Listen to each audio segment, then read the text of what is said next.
Do'stlar, mana 2 kun oldin gapirmasdan video qilib mana shu mashinalarni bergandim ikkita oilaga. Mana 2 kun ichida mana buni ko'ringlar nima qilganini. Kardavan matka.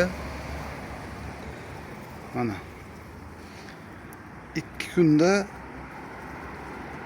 99% emas, 100% mana 100% to'qib tugatibdi. Keyin yana bitta qiziq tomoni osh aylantira olmayman-da. Yana bitta qiziq tomoni ona arimiz ham shu yerda yuribdi mana.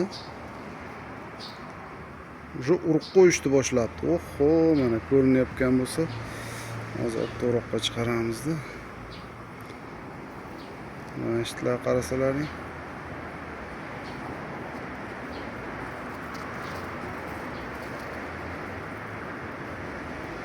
Urib qo'yib, уже yarmidan ko'pini to'ldirib bo'libdi. Mana kardavan matkani ishlashi.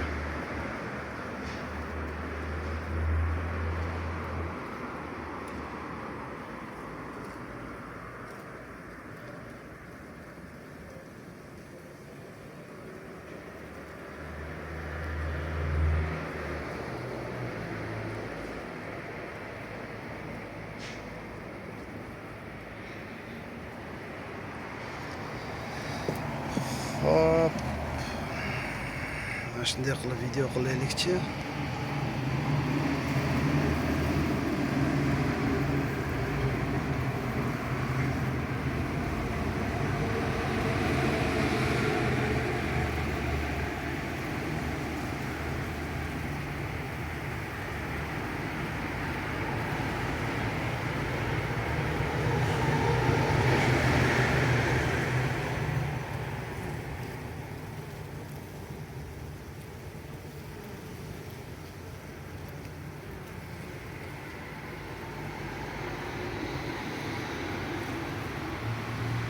Bularga yana bitta mashina berib qo'yamiz.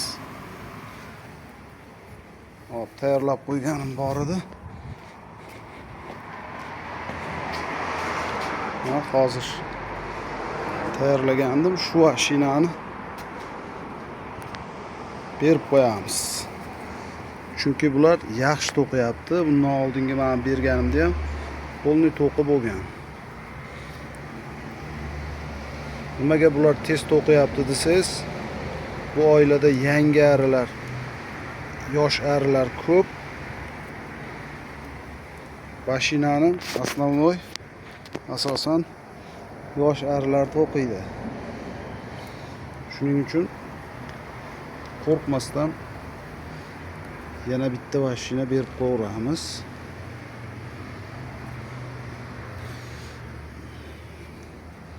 Bismillah.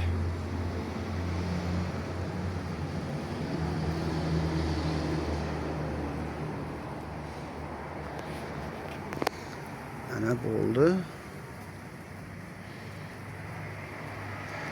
Hop.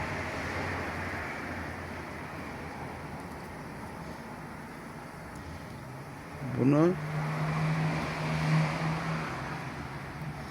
matka yurgan ramkani joyiga qaytaramiz. Buni уже bugun to'ldiradi. Yarmidan o'tib qopti bir tomoni.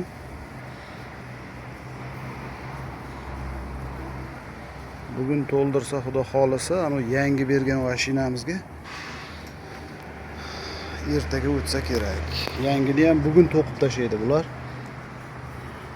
Juda yaxshi ishlaydigan ari ekan, kardavan matka.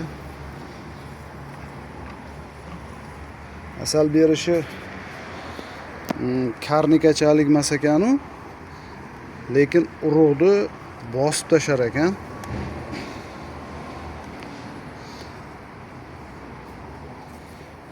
Buyul ko'ramiz, qanaqa asal beradi, qanaqa yo'q. Lekin mana hozir Hozir ham qanchagina ramkani tepalarini oqartirib, chiroyli qilib tashagan. May oyini oxirigacha kutamiz. Xudo xolisa berar may oyida asal. Shundan umid qilib turibmiz. Salomat bo'lasizlar, like bosib, qo'llab-quvvatlab turinglar.